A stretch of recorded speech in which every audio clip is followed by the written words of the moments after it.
Welcome to Radio Naturopath, the talk show about health and natural medicine. This show will first be broadcast on Wednesday, November 19th, 2025, on 91.7 FM WHUS Stores.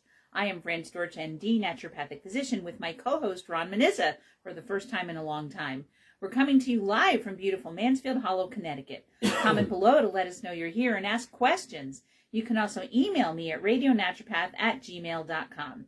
If you'd like to listen to the show at another time, you can check out our podcast at whus.org, iTunes, Spotify, Patreon, and Buzzsprout. You may also watch the recorded Facebook Live episode at Fran Storch ND for 30 days, and also on my YouTube channel at Radio Naturopath. The views expressed on this program do not reflect the views of the staff, management, or licensee of this station. The information presented on the show should not be construed as medical advice or direction. If you're having a medical condition, please consult with your physician. All right, so in terms of my health, we're moving along, we're moving slow. I went to see the APRN at the neurosurgeon, and she said, you're moving along fine.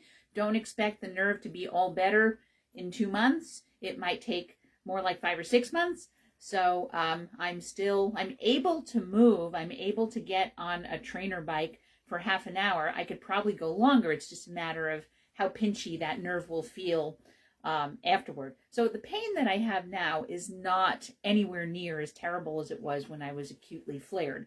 But I do have pressure and nerve sensations and paresthesia on that left side of my thigh and sometimes on my left leg. And I still have pressure in my back, although my back pain, and I have very little back pain now. The incision pain is much, much better. And when I sit for a while, I don't really have incision pain like I did when I first had the surgery. So that's good. So that's moving along. I do have some knee discomfort. My knee was flared and now it's much less flared. I can see that there's effusion. That means there's some fluid on that knee.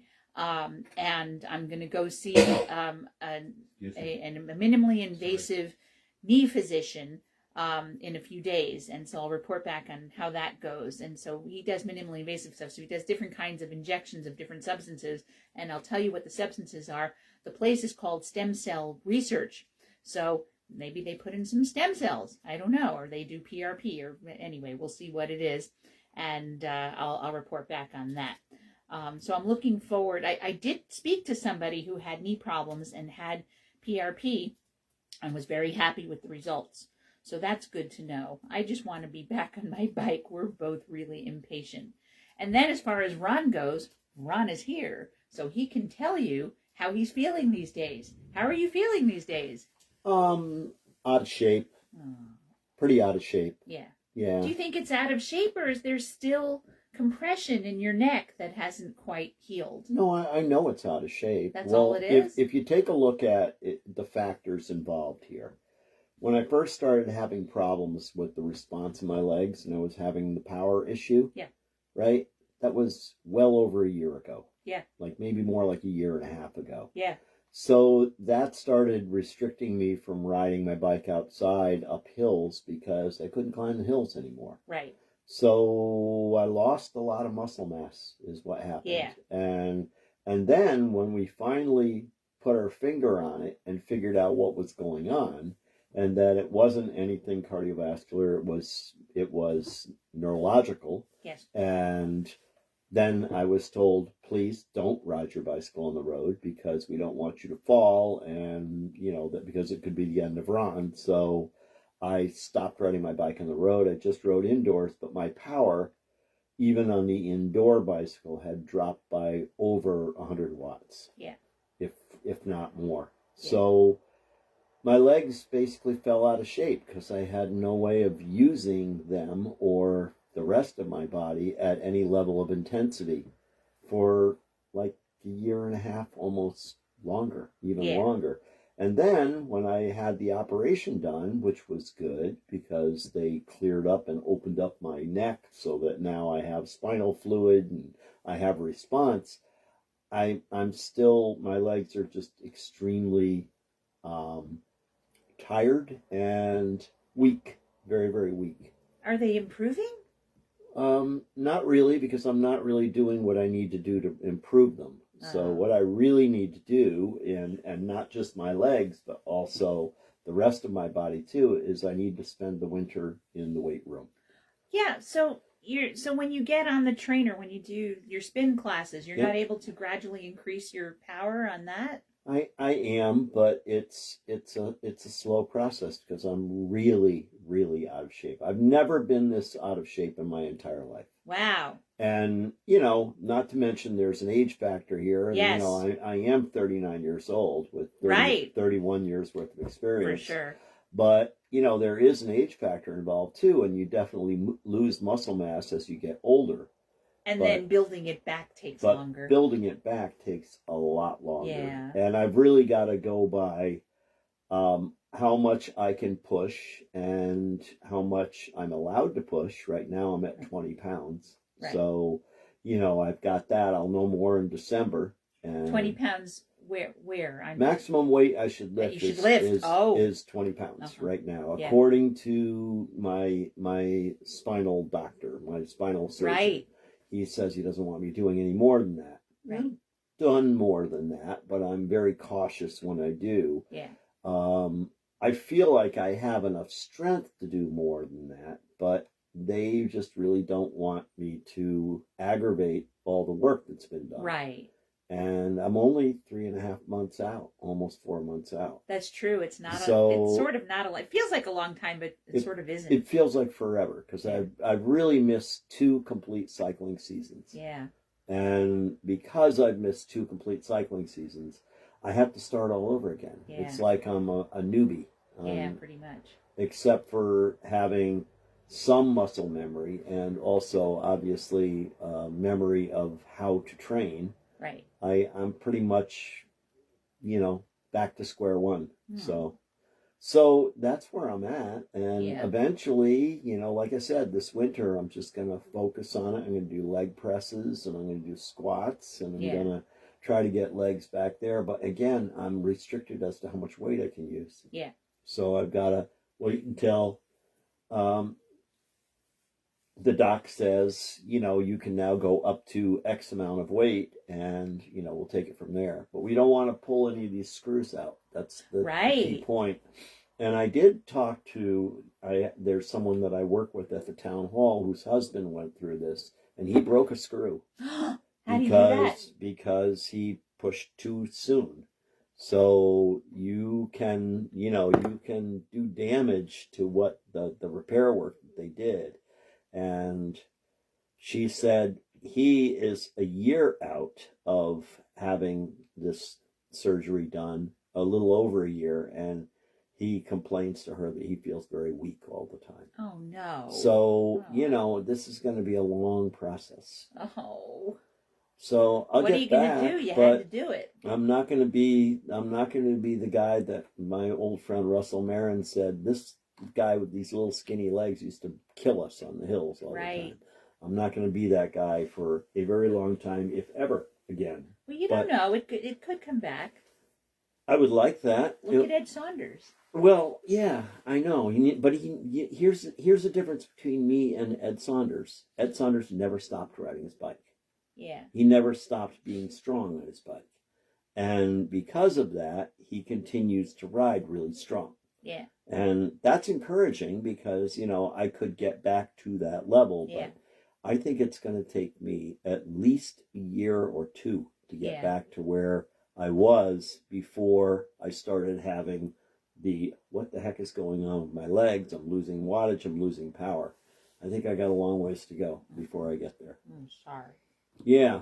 So you asked. I told did. You. It's true. Yeah. But that's my evaluation right now. And we'll see where it goes. I'm not sure. I'm not sure. Oh, here's hoping. Mm-hmm. Here's hoping. So we're hoping it's just a matter of you're not fit and that you're going to gain back the fitness. It's not that there's some permanent nerve damage or that you still actually have healing to do. Then you still have fluid. And because I know what Tamika told me is I still have fluid in my back. Right. That it's not that the fluid stays there for a while, and that's one of the reasons I still have discomfort and pressure. Right. And that takes a while because there's still healing going on. Right. So well, I'm sure there's a lot of healing going on because they told me it would take a year to a year and a half to completely heal from this. Yeah. So, I just have to be patient, which I'm not good at. No, I know.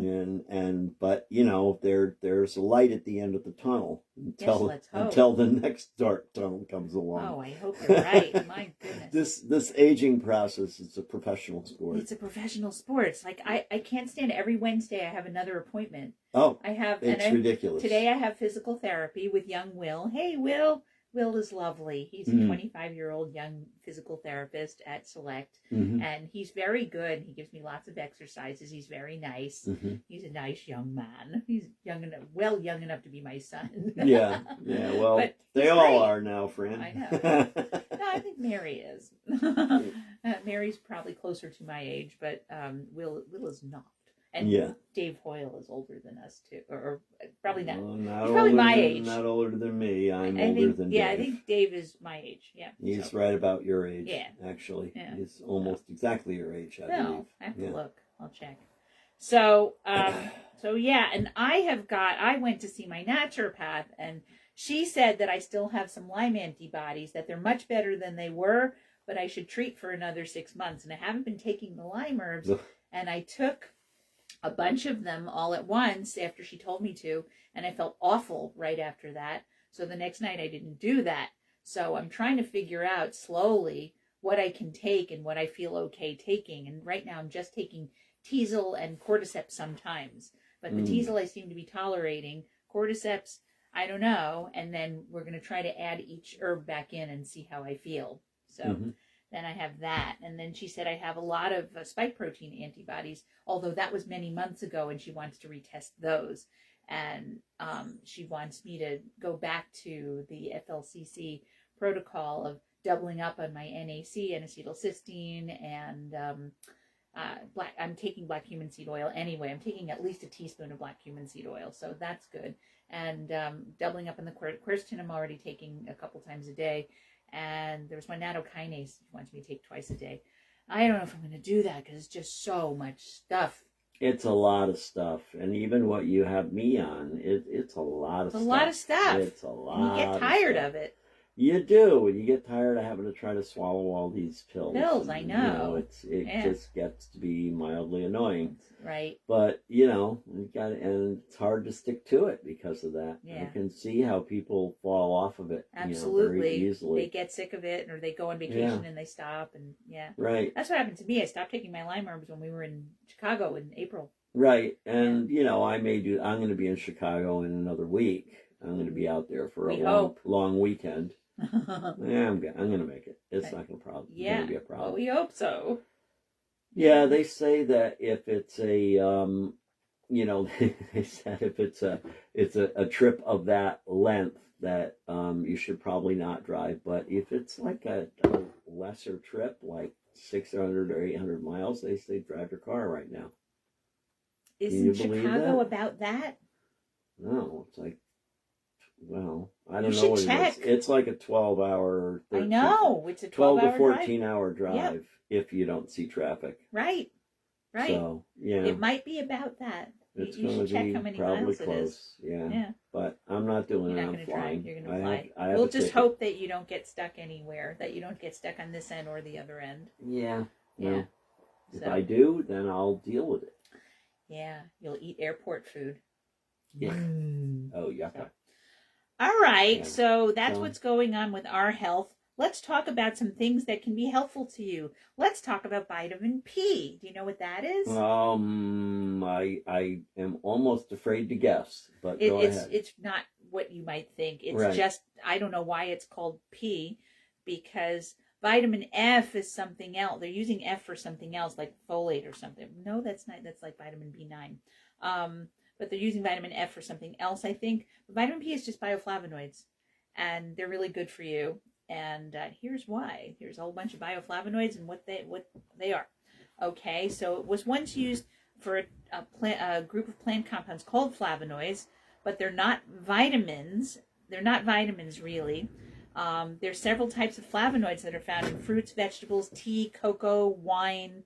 They give certain foods their color, provide plants with protection from ultraviolet rays, and also infection, and have other health benefits. So here's what vitamin P is all about. They're also called bioflavonoids. This is why. Because they are polyphenols. That's why. So that's where the P comes from. So it's not anything naughty. It's just polyphenols. Polyphenols are, phenolics are, that's just, it speaks to the structure, the organic structure of the molecule. That's what a phenol is. So anyway, so polyphenols, they have 6 subclasses, and there's 6,000 known flavonoids. Did you know that? That's pretty cool. The first flavonoids were extracted from oranges by scientists in 1930. They thought it was a new type of vitamin and so called it vitamin P, but the name is no longer used because they're not vitamins. So I'm not sure what makes something a vitamin or not. One of the things that makes something a vitamin, well, I was going to say that a vitamin is essential, but that's not true, because vitamin D is a vitamin and it is not essential because your body makes it. Although we don't get enough of it in Connecticut because it's drab and dreary. Look at that, drab and dreary for a lot of the year. So we don't make enough. So we have to eat it and take it.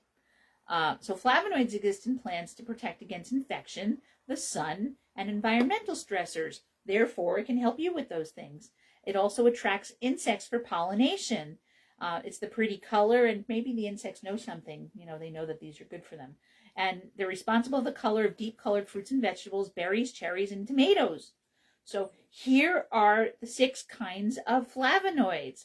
First of all, there's flavanols, and they're the most abundant source of flavonoids in the diet. I'm learning right along with you. I mean, some of these things I kind of know, but this is a good review. So there's camphorol, quercetin, myricetin, and fisetin. These compounds were found in olive oil, berries, onions, kale, grapes, tomatoes, red wine, and tea.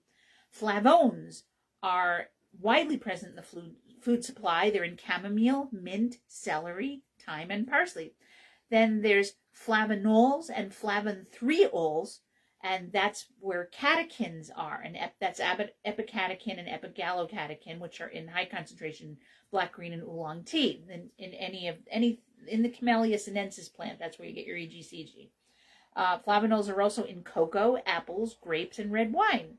Then there's flavonones, and they are in citrus fruits, and they're responsible for the bitter taste of orange, lemon, and other citrus peels. That's where you get most of the bioflavonoids.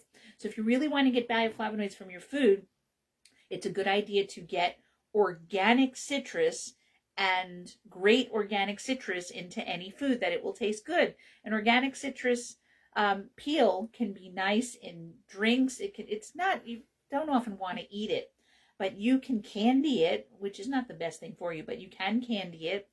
You can grate it into any kind of food. It's great on savory things. You can put it over fish. You can make recipes over chicken and other animal protein. And you can grate it into beverages and into desserts. So citrus bioflavonoids include hesperidin, naringenin, which is high in grapefruit, and also eriodictyol. By the way, naringenin is the bioflavonoid that slows down your phase 1 liver detox, which is why they tell you don't drink grapefruit juice when you're taking certain drugs. If drugs are excreted through certain pathways, naringenin slows those down, and that's why they tell you not to drink it. And people are like, I never want to touch grapefruit, I'm on this drug.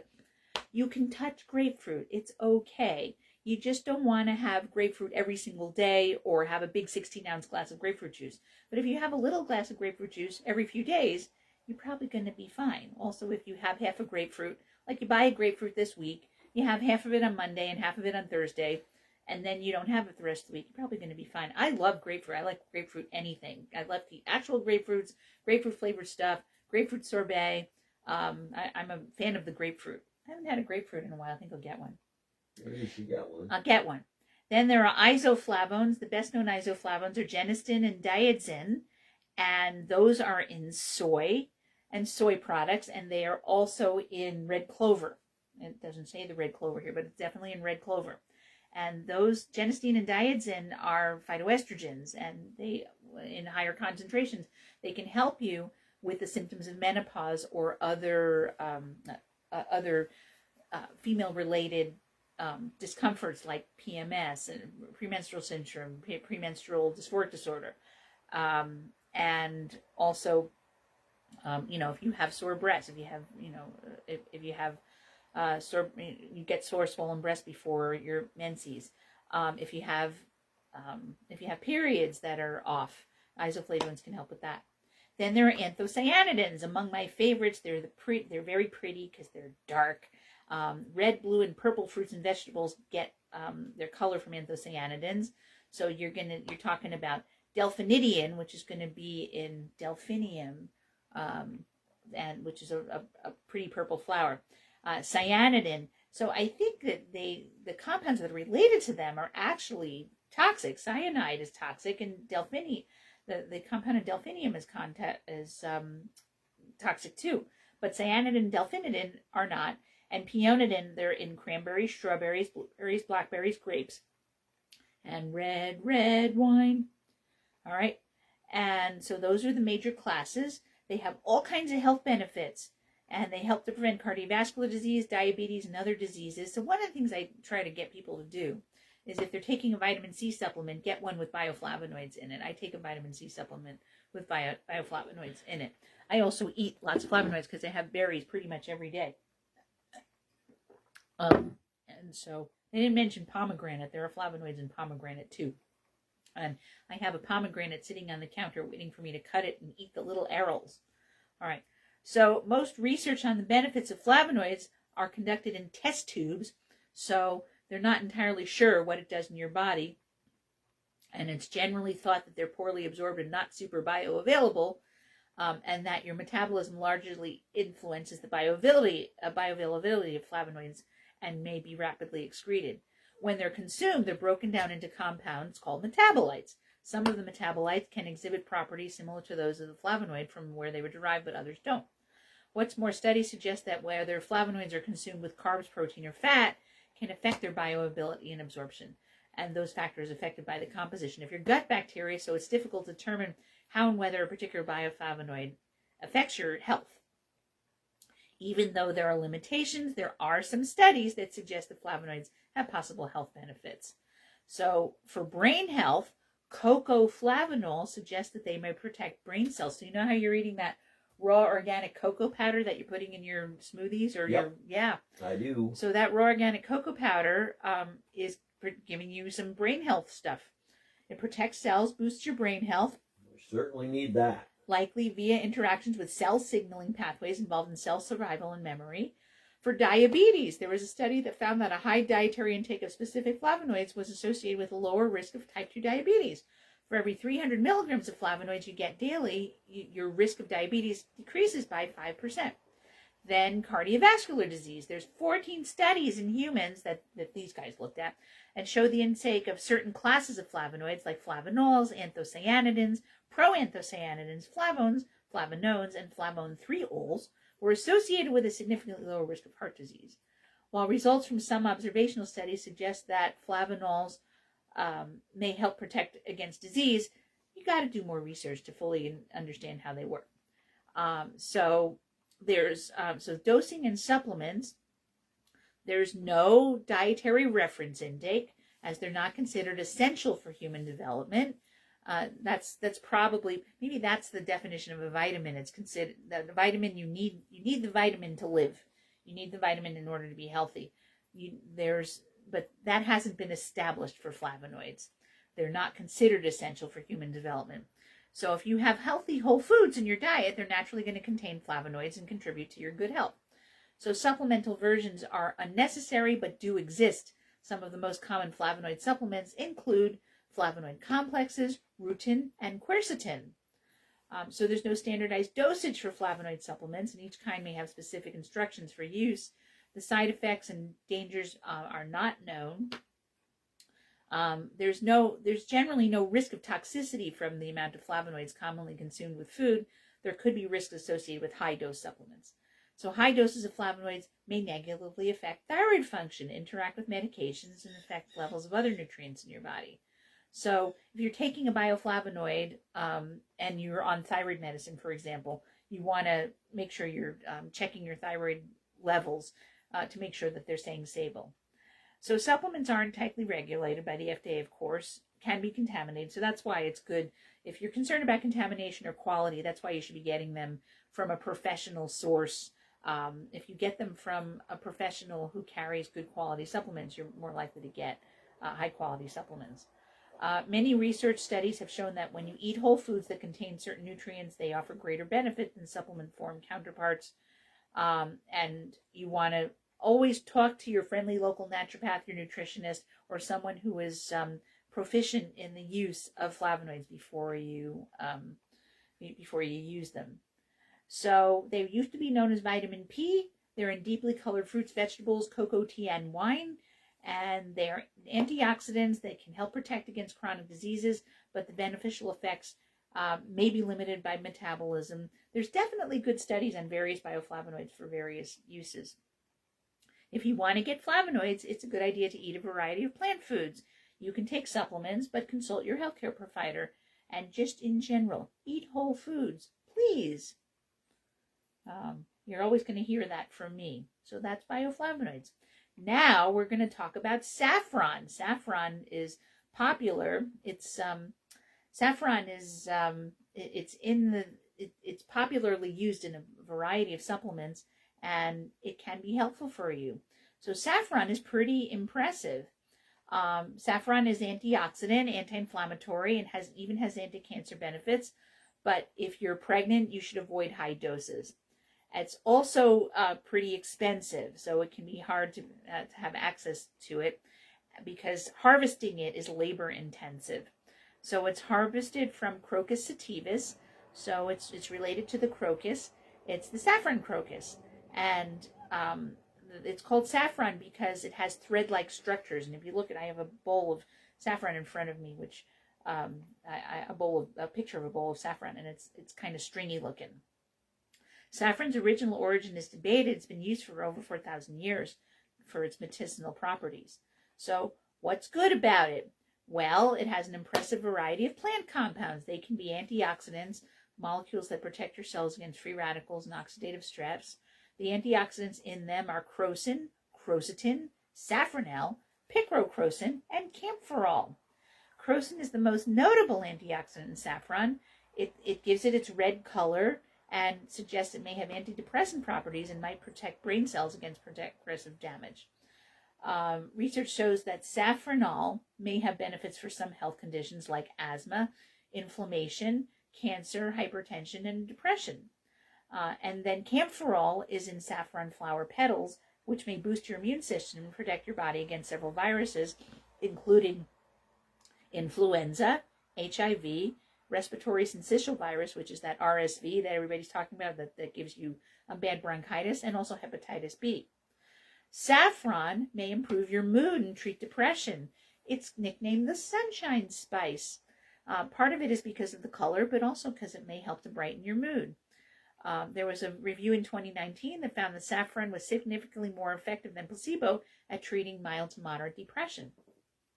There are other studies that found that saffron was just as effective as fluoxetine, also known as Prozac, imipramine, and citalopram, which is Celexa, conventional treatments that are used for depression, and fewer people experience side effects from saffron than from those other treatments. This needs to be studied more. It may have cancer-fighting properties because it's high in antioxidants, which can help neutralize harmful free radicals. Free radical damage has been linked to chronic diseases like cancer. And there was a study in 2020 that found that saffron and its compounds have been shown to selectively kill cancer cells or suppress tumor growth while leaving healthy cells unharmed. And the research applies to a number of cancers. They are breast cancer, lung cancer, prostate cancer, cervical cancer, leukemia, brain cancer, and colorectal cancer. Crocin, which is the main ingredient in saffron, may make cancer cells more sensitive to chemotherapy. So that needs to be studied. It may reduce PMS symptoms. I've actually had women with PMS come in and say, hey, I read that saffron can be helpful. What do you think? So now I'm looking for saffron supplements that might be helpful for them. So PMS, or premenstrual syndrome, is a term that describes physical, emotional, and psychological symptoms that occur before starting your menstrual period. And there was a review in 2024 that found that saffron may positively affect multiple parts of the female reproductive system, which could provide relief from PMS. But obviously talk to your healthcare practitioner about this. It may have aphrodisiac properties. Mm. Yeah. So those are supplements that boost your libido. So studies have found that saffron may have aphrodisiac properties, especially in people taking antidepressants. It was found that in some studies, saffron might help with sexual arousal, satisfaction, genital lubrication, and erectile dysfunction. There was a 2018 review of 6 studies that showed that taking saffron significantly improved erectile function, libido, and overall satisfaction, but not semen characteristics. And then an older study in females with low sex drive due to antidepressants, taking 30 milligrams of saffron daily over 4 weeks reduced sex-related pain and increased sexual desire and lubrication compared with placebo. So saffron may reduce appetite and aid weight loss. Research suggests that saffron may reduce appetite and help with weight management, especially if you have obesity. There was a study in 2023 that found that taking 60 milligrams of saffron per day for 12 weeks was significantly more beneficial than a placebo in reducing body mass index, waist circumference, and weight. Researchers also found that saffron helped improve HDL cholesterol and lower triglycerides. There was a study in 2017 that found that saffron extract supplemented for 8 weeks helped reduce appetite, body mass, waist circumference, and total fat mass. It may reduce heart disease factors. It can help lower LDL, total cholesterol, triglycerides, and blood pressure levels, which could help prevent blood vessels and arteries from clogging. It may lower your blood sugar, and raise insulin sensitivity. It may improve eyesight in adults with age-related macular degeneration because it's a great antioxidant. It probably helps with microcirculation, I'm guessing. Eyesight in adults with AMD and protect against free radical damage, which is linked to AMD, may also improve memory in adults with Alzheimer's disease. This is really good. It's really easy to add to your diet. In small doses, it has a subtle taste and aroma and pairs well with savory dishes like paella, risotto, and other rice dishes. The best way to draw out saffron's unique flavor is to soak the threads in hot but not boiling water, and add threads to the liquid to your recipe to a deeper, richer flavor. And it's readily available at most specialty markets and can be purchased as threads or in powdered form. It's better to buy the threads if you can, because they can be used in many different ways and are less likely to be adulterated. It is pretty pricey, but a small amount goes a long way. You won't need more than a pinch in your recipes, and using too much saffron can give your recipes an overpowering medicinal taste. So don't use too much. It's generally safe with little to no side effects. Doesn't seem to cause adverse effects in humans when you use it in cooking. And as a dietary supplement, people can safely take about up to a gram and a half of saffron a day, but 5 grams of more may be toxic. But the effective doses for various things seem to be in the 30 to 60 milligram range. So that's plenty. Pregnant people should also avoid high doses, which has been shown to cause miscarriage in animal studies and maybe toxicity and affect the cervix before pregnancy. And saffron powder is that it can be mixed with other ingredients like beet, red dyed silk fibers, and turmeric and paprika. So if you get saffron, you don't know if it's 100%. You have to make sure that's 100% saffron. So you want to get a reputable brand to make sure you get an authentic product. And if it's too inexpensive, it's probably not real saffron, or it's probably adulterated. It's adulterated, meaning it could be mixed with other things that are that color. And saffron may help reduce effects of conditions that affect the brain, like depression, Alzheimer's, Parkinson's, PTSD, and epilepsy. It's a powerful spice. It's high in antioxidants, and it's been linked to health benefits. May help improve mood, libido, and sexual function, as well as PMS and weight loss. And it's generally safe to add to your diet. So that's exciting. I thought that was nice because saffron is one of the herbs that have flavonoids in it. So I thought it'd be nice to talk about that, and I've been hearing a lot about it. So we're back to menorrhagia. So that's when you have excessive menstrual bleeding, and so we were talking about that for a couple of weeks, and now we want to wrap it up. So here we go. So here's naturopathic treatment for heavy periods.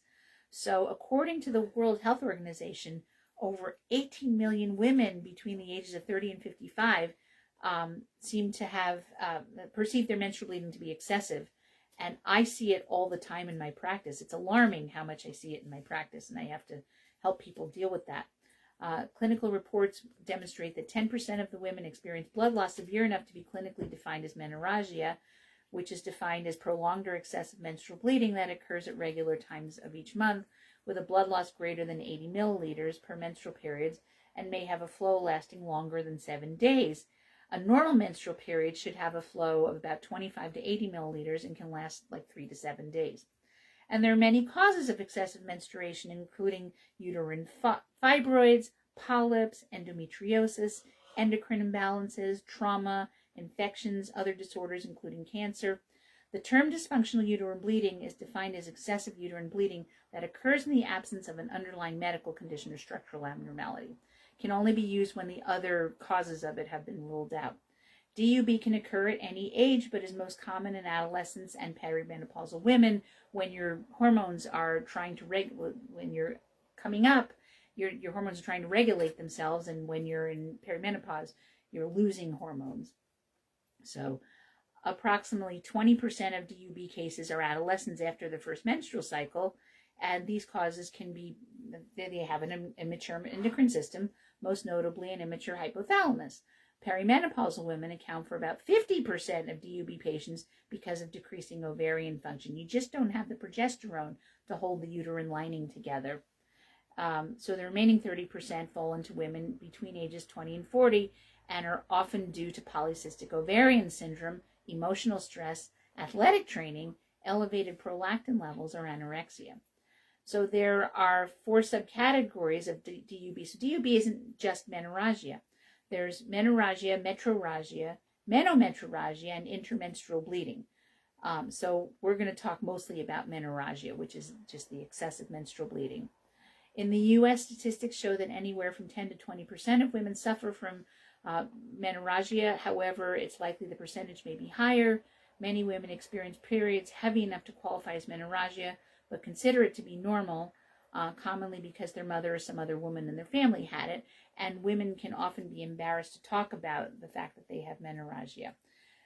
Women may have menorrhagia for years and only seek treatment if it becomes so extreme that they can't function normally, or once they're ready to have children. So it's a good idea to get a handle on the condition earlier rather than later, as some of the causes of menorrhagia can be obstacles to conception, and prolonged DUB can very easily lead to anemia. And it's the most common cause of anemia in premenopausal women. So when I get a CBC back, a complete blood count, which is where we measure your number and size and shape of red blood cells and also your white blood cells, if I see anemia in Build a website you love anemia with Wix. For your words, create your brand. If we see close to anemia, So sorry. that's okay. If we see anything close to anemia, I always look to see in their history if they have heavy menstrual bleeding, because that's usually why. So one of the most common signs of having menorrhagia is soaking through 1 or more sanitary pads or tampons every hour for several consecutive hours. So menorrhagia is defined as blood loss greater than 80 milliliters. So if you have a Diva cup, which is it's one of those cups that you can insert, if you have to change it twice in a day and it's full both times, you've already reached 60 milliliters. One more change with a full cup has put you over 80 milliliters. If you're using a super tampon, which holds 0.3 to 0.4 ounces, so 3 saturated tampons per ounce, which would be 6 per quarter cup, and then a Super Plus tampon, which holds 0.4 to 0.5 ounces, 2 saturated tampons. If you're saturating a pad every hour, then you're probably bleeding too much. So, then if you need to use double sanitary protection to control your menstrual flow, or wake up to change sanitary protection during the night, if you bleed for a week or longer, if you pass large blood clots, if you have to restrict daily activities because of heavy flow, and if you have symptoms of anemia, such as tiredness, fatigue, or shortness of breath. And there's a common finding with menorrhagia. When you pass blood clots, there are varying medical perspectives why you pass clots. One is that the clots form if blood accumulates faster than the body's ability to transfer it from the uterus through the cervix. As it pulls in the uterus, clots will form. Other theories that the body releases anticoagulants during a woman's period that are designed to keep the blood from clotting. If the flow is heavy, it may be expelled too rapidly for the anticoagulants to work, resulting in the formation of clots. So many women experience clots during their period. That doesn't mean you have menorrhagia, but if you're noticing clots during your period, you want to mention the size and amount. If they're very big and there's a lot of them, you could have menorrhagia. So here's dietary suggestions.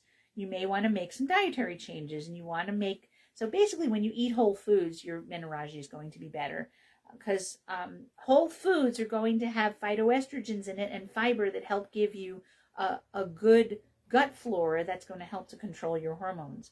So you want to eat vegetables, fruit that's high in vitamin C, whole grains, legumes, fish that's high in omega-3 oils, nuts, seeds, and iron-rich foods like brewer's yeast, wheat germ if you're not wheat intolerant, and blackstrap molasses. Reduce your saturated animal fat like beef, chicken, and dairy to support good prostaglandin formation. That doesn't mean don't eat those. It means that if you're eating beef and chicken, make sure it's grass-fed or free range and it has good quality fats in it. And dairy, it depends. The thing with dairy is that dairy, no matter if it's grass-fed, if it's the animal's completely grass-fed and finished, dairy is always filtered cow's blood, unfortunately. So it can have hormones in it, and if you're sensitive to exogenous hormones, it may affect your menses. So you may have to avoid dairy altogether. But maybe not. If you limit your dairy, first of all, and second of all, only eat completely grass-fed dairy, you might be okay. So eat organic as much as possible, so you're not getting xenoestrogens, foreign estrogen-like compounds, from pesticides or other unfriendly ingredients or fertilizers. Otherwise, you're adding hormones, antibiotics, and other chemicals that can worsen menorrhagia. Eliminate your food intolerances because they give you inflammation. And if you have inflammation in your body, you're more likely to have menorrhagia. Alcohol, if you consume too much alcohol, that can also increase inflammation and worsen symptoms. So, so supplements that may be helpful: flavonoids and vitamin C. In healthy women, the integrity of capillaries decreases both after ovulation and premenstrually. So flavonoids and vitamin C enhance your capillary integrity and have been shown to reduce menorrhagia in trials. Bioflavonoids may occupy the estrogen receptor sites in the uterus, so they've got some phytoestrogen activity. So it reduces the estrogen stimulating effects on the endometrium, because estrogen is going to cause your endometrium to grow more. The more endometrium you have, the heavier your period is going to be. So that could reduce your blood loss. So women who have menorrhagia may need greater amounts of vitamin C and bioflavonoids than the average woman. It also helps in the absorption of iron. So vitamin C supplementation alone has not been shown to be as effective as using it in conjunction with bioflavonoids. And I do give bioflavonoids to women with menorrhagia. So iron, of course, although it's well known that when you have heavy bleeding, it can lead to iron deficiency anemia, it's not as well recognized that iron deficiency anemia can actually cause or worsen menorrhagia. The iron deficiency can cause the muscles of the uterus to weaken, which reduces the ability of the muscles to clamp down on blood vessels, and that's necessary to decrease or stop bleeding. Heavy bleeding may then worsen the iron deficiency, so you want to make sure that you, you're not just losing iron because you're bleeding. If you have now lost iron, you're going to bleed more. So you need the iron to help the muscles of your uterus and the capillaries to work better. Then there's vitamin A. There's research that shows that a deficiency in vitamin A impairs hormone production and enzyme activity in the ovaries of animals. The mechanism of action of A on blood loss during menstruation isn't clear, but it's shown to have a complex interaction with estrogen. So the administration of estrogen has reduced the serum vitamin A levels of animals. So when women who have menorrhagia have been found to have lower serum levels of vitamin A than healthy women. So a deficiency in vitamin C, zinc, protein, or thyroid hormone can impair the conversion of carotenes to vitamin A, creating a deficiency in vitamin A. And when we supplement women who have heavy periods, that's one that we may give actual vitamin A, not even just beta carotene, but vitamin A. B vitamins, there's studies that show a deficiency in these can cause the liver to lose its ability to inactivate estrogen, which could theoretically result in estrogen excess. Some forms of menorrhagia are caused by estrogen excess, so if you supplement with B vitamins, it may restore your liver's ability to properly metabolize estrogen. Then there's vitamin E, which reduces capillary fragility and encourages the production of beneficial prostaglandins. When you take vitamin E, as you've heard me say many times, please get the kind with tocotrienols, not just D-alpha tocopherol, DL-alpha tocopherol. Should have tocotrienols in it. And vitamin K. Vitamin K deficiency is pretty rare because you get vitamin K if you eat leafy greens, but some people don't eat a lot of leafy greens. And vitamin K supplementation has been shown to eliminate excessive menstrual loss in women without a known clotting disorder, so may be wise to include it in a treatment plan. And then ginger. Menorrhagia is believed to be due to an altered prostaglandin 2 ratio, and ginger has been shown to inhibit the enzymes related to the altered ratio, prostaglandin synthase and cyclooxygenase. Then there's chaste tree.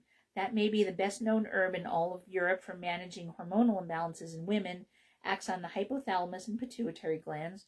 It helps to increase LH production and mildly inhibit FSH release. So you have a shift in the ratio of estrogen to progesterone, helping to reduce menstrual flow. So you have more progesterone around. And so Vitex has been shown to inhibit the release of prolactin by the pituitary gland. So particularly when you're under stress, which may take, and it can take a while to take effect. Shepherd's purse, cinnamon, yarrow are also help to reduce excessive bleeding. Flaxseed oil, make sure if you're taking flaxseed oil that you keep in the refrigerator and that it never tastes bitter. Fish oil also should be kept in the fridge, as well as evening primrose oil, because they encourage the formation of beneficial prostaglandins. Sometimes people need to take bioidentical hormones, and they're extracted from wild yam or soybean, are biologically identical to the progesterone in women's body. Natural progesterone substitutes for a lack of progesterone due to insufficient ovarian production, and it's less potent. It's somewhat less potent than a synthetic progestin, which you don't want to take because it doesn't do the same thing as natural progesterone, and there's a greater cancer risk with it. If you're hypothyroid, please treat the hypothyroid. If you don't have enough thyroid hormone, it can be a common cause of menorrhagia, which is included under treatment for DUB because studies have shown that a reduction in menstrual blood loss in women who are treated for hypothyroid, who had normal thyroid results but showed clinical evidence of the condition. So as naturopaths, we might give you thyroid glandulars or herbs that help to support thyroid function, as opposed to giving actual thyroid hormone replacement. So then there's Chinese herbs. They can be helpful. So what you would want to do is go to an acupuncturist who knows their Chinese herbs and that they can relate. They can give you a Chinese diagnosis, whether it's deficient qi or deficient blood, and they can give you herbs that help to address whatever Chinese diagnosis they give you. And they can give you acupuncture as well, or cupping. So you can treat with, when you have dysfunctional uterine bleeding, you want to pull out all the naturopathic stops and you want to treat the person as they are. So you can use a lot of different treatments. You can use body-mind treatments. You can use some conventional medical approaches. You can use acupuncture. And there are conventional treatments, which we've talked about in the past, like NSAIDs, using oral contraceptives. Sometimes people wind up using those, and it gives you an artificial period, and it clamps down and you don't ovulate, so you don't get a real period, but it will stop the bleeding. IUDs can help too, because they can stop bleeding as well. Dilation and curettage, where they go in and they scrape out the lining of your endometrium and you can start over. If it's really bad, you can get an endometrial ablation, where they cauterize the arteries of the uterus, and hopefully you don't get a period anymore. You get a much lighter period. And if you're in really bad shape and you've tried absolutely everything, you can have a hysterectomy. So whatever you do, you want to make sure that you're working with a qualified healthcare practitioner, that you don't do this on your own, because there can be so many factors. You want to make sure that you're treating all of the factors that may be going on. Everybody is different, and everybody has different things going on in their bodies, and so you have to treat this as another situation where you have to treat the whole person. So there you go. So I think we've adequately wrapped up menorrhagia for now. And if you have menorrhagia, do go and see your gynecologist, and you can also consider seeing your friendly local naturopathic physician. All right, let's wrap up by talking about something sweet. Let's talk about honey. So why is honey good for you? Let's see if I have enough time to talk about the honey. I have a few minutes left, so I want to talk about it. So honey is a syrupy liquid that honeybees make from plant nectar. It's a common ingredient in many foods. It's available in many forms. It has a lot of health benefits.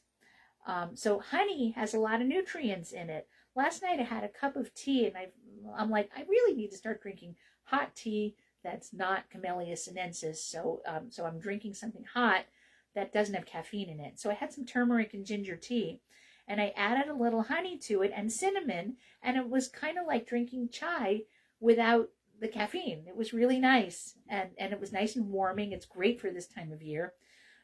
So here's what's in honey. A tablespoon of 61 calories, no fat, no protein, 17 grams of carbs, has a little bit of riboflavin and copper. It's basically sugar. It has no fat and trace amounts of protein and small amounts of some nutrients. But most people don't consume enough honey for it to be a significant source of vitamins and minerals. Minimally processed honey does have antioxidants in it. And the darker the honey, the more flavonoids it has in it. So if you get a honey that looks like very dark brown or almost black, that the bees that made it were hitting on some flowers that had a lot of bioflavonoids in it. And so it's going to have more antioxidants. It's going to be better for you. Plant compounds, it's going to have flavonoids, phenolic acids. The darker varieties have more antioxidants than lighter varieties, which is what I said. So antioxidants help neutralize reactive oxidant species in your body, which can build up in cells and cause damage. And the damage can contribute to conditions like premature aging, type 2 diabetes, and heart disease. And many of honey's health benefits are attributed to its antioxidant content. It tends to be better for your blood sugar than regular sugar. So honey may offer some slight benefits over regular sugar. Although honey raises your blood sugar level just like other types of sugar, the antioxidants it contains may protect against metabolic syndrome and type 2 diabetes. Researchers have found that honey may increase adiponectin levels, which is a hormone that reduces inflammation and improves blood sugar regulation. There's some evidence that daily honey may improve fasting blood sugar levels in people with type 2 diabetes. So if you have type 2 diabetes, it may actually help you regulate your blood sugar. Honey may be slightly better than refined sugar for people with diabetes. You should still consume it in moderation. And some producers dilute honey with plain syrup. Although honey adulteration is illegal in most countries, it can still be a problem. So you want to get good raw local honey. We are very blessed that there are lots of beekeepers in New England, and it's very easy to go to the health food store. And even I'm pretty sure that you can get raw local honey at the supermarket, but you definitely can get it at your health food store, and you can get it at farmers markets, and that you can buy it at local farms. You can buy it at farm stands as well. Honey may improve your heart health. It may help to prevent heart disease. According to one review, honey may help lower blood pressure, improve blood fat levels, regulate heartbeat, and prevent the death of healthy cells. All factors that can help improve your heart function and health. One observational studies, including over 4,500 people over 40, associated a moderate honey intake with a lower risk of blood pressure among women. There was a rodent study that showed that honey helped protect the heart from oxidative stress. That's why the mice are coming in, because we have honey. I'm just kidding. Additionally, raw honey contains propolis, which is a resin that bees produce that from sap-producing trees and similar plants, which may improve cholesterol and triglyceride levels. It's also, it doesn't say this here, but it's a wonderful antimicrobial. It's something that the bees make to prevent infections in the hives. There's no long-term human studies on honey and heart health, but so there needs to be more research. Honey can help promote burn and wound healing. There's a historical precedence for the use of honey for wound and burn healing, and it's still common today. There's at least 26 studies on wound care found it's most effective at healing partial thickness burns and wounds that have become infected after surgery. So Manuka honey specifically may have positive applications in burn treatment, but if you have a severe burn, you don't want to just use home remedies. You really need to go to have emergency care. So researchers theorize that honey's healing powers come from its antibacterial and antimicrobial effects. Honey may help suppress coughing in children. It's a common problem with kids with upper respiratory infections. Also grown-ups. These infections can help affect your sleep quality and quality of life for children and parents. There was a review of several studies on honey and cough in children found that honey appears more effective than diphenhydramine for cough symptoms, which a diphenhydramine is a antihistamine. It may also help reduce cough duration. And honey may also improve sleep quality among children with coughs as well as their parents. Further, some cough medicines, unlike some cough medicines, honey doesn't have any side effects. Don't give honey to children under a year old because there is a risk of botulism. You can add it to your diet easily. You can use it in any way you typically use sugar. You can sweeten plain yogurt with it, coffee, tea of any kind. You can use it in cooking or in baking. It is a type of sugar, so consuming it will cause your blood sugar levels to rise. So if you eat large quantities of it over a long period of time, it can contribute to weight gain. So if you're eating maybe a tablespoon a day, you're probably okay. So you can use honey to sweeten yogurt, beverages, and ingredient recipes, home remedy for wounds and coughing, but eat it in moderation. So it can help with blood pressure management, cholesterol management, wound healing, cough suppression, polyphenol content, and antioxidant content. There is a study in men and honey, Ronald, of several studies in humans and animals found it may help men with erectile dysfunction by improving erections due to vasodilation effects. It may also improve daily sperm production and lifespan, restore testosterone levels. Most studies in humans are needed to establish the effects of honey consumption on male health. Should you have a spoonful of honey? You should use moderation. It is a carbohydrate. It can raise your blood sugar, but if you eat it in moderation, it has been shown to help with type 2 diabetes. It may work for you as long as you limit all other sugars and talk to your healthcare practitioner about it. All right, I think that's all we can do today. That's a wrap. All right, so I'll be back with you next week. And next week is the pre-Thanksgiving episode, so we'll have it as your companion to making your Thanksgiving goodies. You have been listening to Radio Naturopath, the talk show about health and natural medicine. I am Fran Storch, ND, naturopathic physician, with my co-host, Ron Menizza. You can email me with questions and comments at radionaturopath@gmail.com. If you'd like to listen to the show at another time, you can check out our podcast at whus.org, iTunes, Spotify, Patreon, Buzzsprout, and YouTube. You may also watch the recorded Facebook Live episode at Fran Storch ND. The views expressed on this program do not reflect the views of the staff, management, or licensee of this station. The information presented on this show should not be construed as medical advice or direction. If you're having a medical condition, please consult with your physician. Thank you for listening to Radio Naturopath, your show where you can learn about the best of science and nature. We'll be back with more Radio Naturopath next week at 91.7 FM. WHUS stores and WHUS.org. Got it.